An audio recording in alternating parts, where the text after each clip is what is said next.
Let's do this.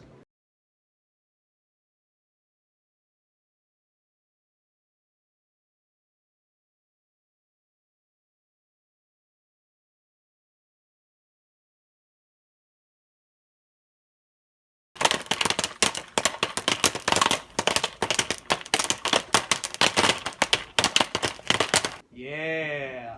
All right, people, this is it.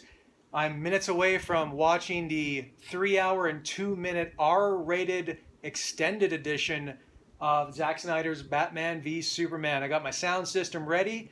I got my Jiffy Pop ready to be consumed.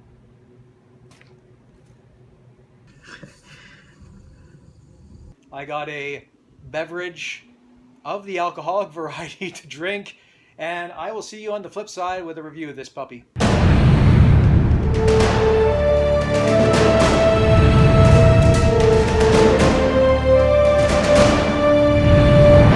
Alright guys, it is 1:30 in the morning and I just finished watching the 3 hour R-rated Ultimate Edition of Batman v Superman Dawn of Justice. I am way too exhausted to even begin to relay my thoughts in a video.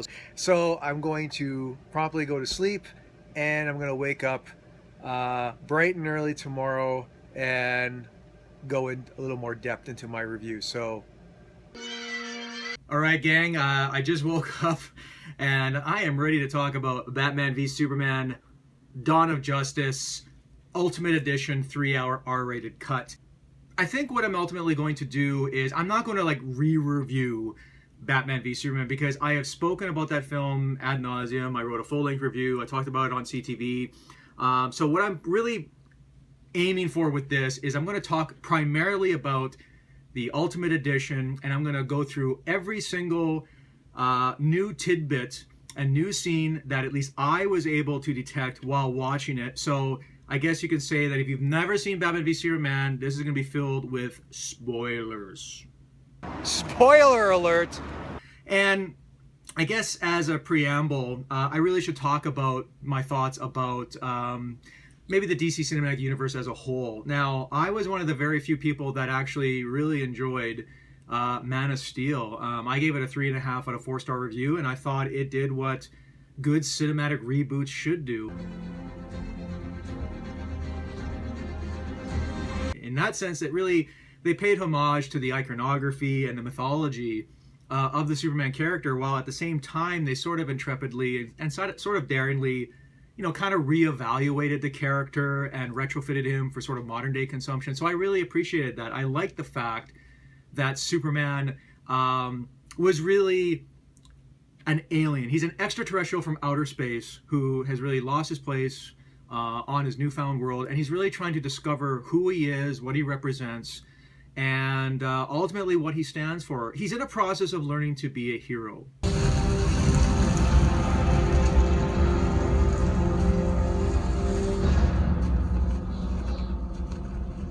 And that, of course, brings me to like the gigantic elephant that is in the room of this film's climax.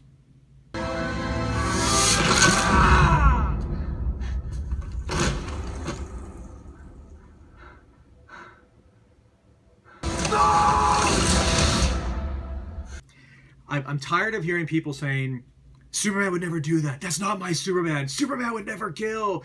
This is crazy. This is bullshit.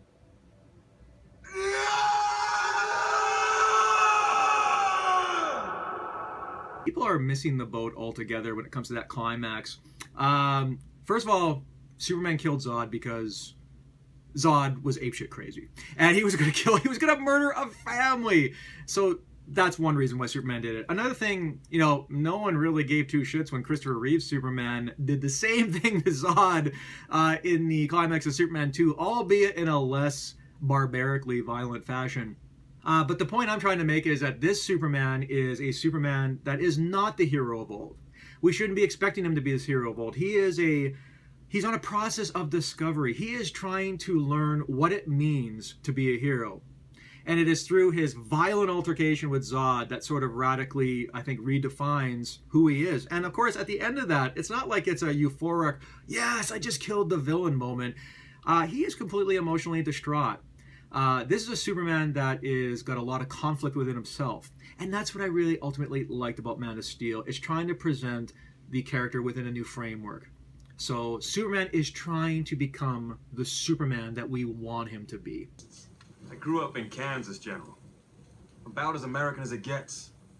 So people gotta, let that one just slide already. And, as for Batman v Superman, the theatrical cut, yes, the film, I like the film. It is certainly a problematic movie. Has subplots that are really underdeveloped. I think the Jesse Eisenberg Lex Luthor portrayal sort of works and sort of doesn't. I still think that the overall rationale for the Batman and Superman fight in the climax of the film, I think the whole motivation behind it is flimsy. And of course, I think the entire motivation behind the fight ending is especially flimsy. Everyone's been talking about that, obviously. Of course, I still think the film completely over-telegraphed the Doomsday reveal in the trailers. If they completely eliminated that from the trailers, it would have been a genuine surprise for this film. But no, they had to spoil it in the trailers, which was bad. I also have to talk about how really misunderstood Batman is as a character in this film, because yet again, he was a very controversial lightning rod that polarized a lot of fanboys in Batman v Superman, because he is a super dark, cynical character who really takes the law completely into his own hands in highly violent matters. And yes, he kills people in this movie. No one ever gave a shit when Michael Keaton's Batman did it, so I'm going to throw that out there. And secondly, this is a completely misunderstood interpretation of Batman. This is not the Batman of old. The Batman of old has a code that he doesn't kill. This Batman is a completely broken being.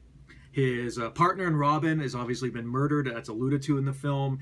And after Bruce Wayne sees the Wayne Tower crash down before him, killing thousands of his employees in a scene that eerily evokes 9/11, he just reaches a breaking point, and he's kind of like, fuck it, I am going to do whatever I need to do to fight crime and stop this alien menace. So his methods become twisted and tormented. Even Alfred in the film alludes to this fact. So yes, he is not the same Batman of old, because his whole motivations and his whole philosophy has been deeply perverted. And it is through his experiences with Superman and his battle with Superman and his battle with Doomsday, by the end of the film, he has an epiphany, and then he's like, you know what? I gotta go back to the way I was before. I gotta get this whole group of superheroes together and band together to form the Justice League to fight whatever's coming next. That's the arc of Batman that people really misinterpret in this film. Now, as for the Batman v Superman Ultimate Edition itself, it should be noted that the film runs 3 hours and 2 minutes. The original theatrical cut was 2 hours and 32 or 33 minutes. This is also an R-rated cut versus a PG-13 rated cut. There is a slew of changes in this film, and I'm going to try to outline them the best I can. Very early on in the destruction of Metropolis, there is a very eerie and deeply touching moment where a line of children who are apparently orphaned are all holding hands, and there's one lone adult survivor that's leading them away from wreckage, and Bruce Wayne walks by them, and it's a really powerful moment that should have been in the theatrical cut. The biggest changes to the film overall, though, are the introductory sequence in Nairobi, is that how you pronounce it? Africa, the fictitious African location, where Lois Lane and Jimmy Olsen, yes, Jimmy Olsen, are investigating chicanery that's going on there. And this sequence has been completely expanded upon in deeply satisfying ways. Jimmy Olsen introduces himself by name. There is a lot more dialogue exchanges with Jimmy Olsen and Lois Lane. There's more dialogue between Jimmy Olsen and the thugs. And there also is an implication in this entire sequence that Superman has indeed been framed for murder by essentially Lex Luthor and the KGB Beast. So, and the whole aspect of this Nairobi extended sequence is wonderfully sprinkled throughout the rest of the narrative, and I'll get to more of that later.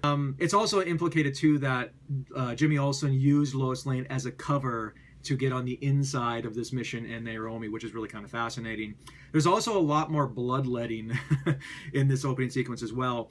Superman's introduction to the film has been slightly augmented in a very, very subtle way. That's all I'll say about that.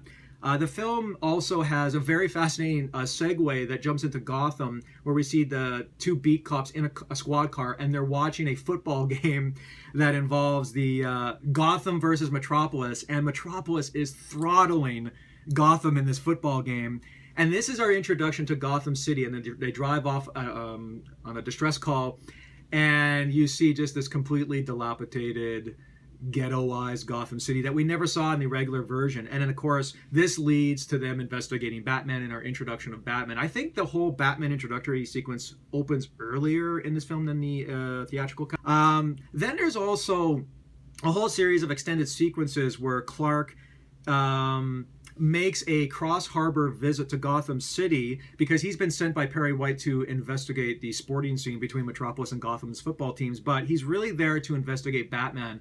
So it's really wonderful. We get to see Clark Kent actually do something in this movie. He investigates Batman. He's investigating the whole Nairobi incident. We also see snippets of like editorial columns that comment on Batman's newfound lethality and how ruthless he has become. So the new film version makes attempts at trying to explain why Batman is so hard-edged and basically he doesn't give a shit anymore. We also learned that Lex Luthor ensured that Clark was going to be at that charity event where Wonder Woman, Diana Prince, and Bruce Wayne were all at. There's also a couple other little inexplicable new shots in the film. Like there's one really brief shot of it's the entire naked backside of Bruce Wayne showering before he goes to his event. I'm not sure why that's even in the film. I guess if you like to see Ben Affleck's naked ass, good on you. There's a new sequence where Clark, really at the height of his insecurity, he calls his mother back home in Kansas, and that's kind of a really touching scene. It really does a good job of humanizing Superman. Jenna Malone is in this film. She is in it much more briefly than the trailers for this extended cut led on, and she assists Lois Lane in investigating the bullet that she uncovered from her Nairobi incident. And I really like how that's sprinkled throughout the fabric of the story again, and it really helps to completely flesh out that entire subplot in really meaningful ways. There's also a Jon Stewart cameo. Jon Stewart on The Daily Show, engaging in a commentary about the ethics of Superman and whether or not he has a worthwhile place in the world. It seems a little out of date now, considering that Jon Stewart is not a part of The Daily Show. The nightmare sequence has been extended. There's a lot more violence in the nightmare sequence, but it hasn't been changed in many fundamental ways.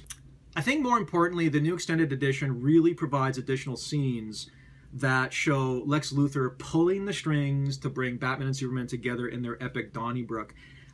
It also makes it explicitly clear that Lex Luthor was the one completely responsible for the Capitol Hill bombings.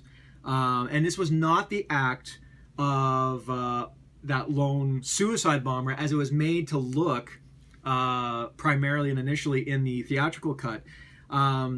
We also get a few brief glimpses of Superman actually saving some of the victims post-Capitol Hill bombing that are really quite good.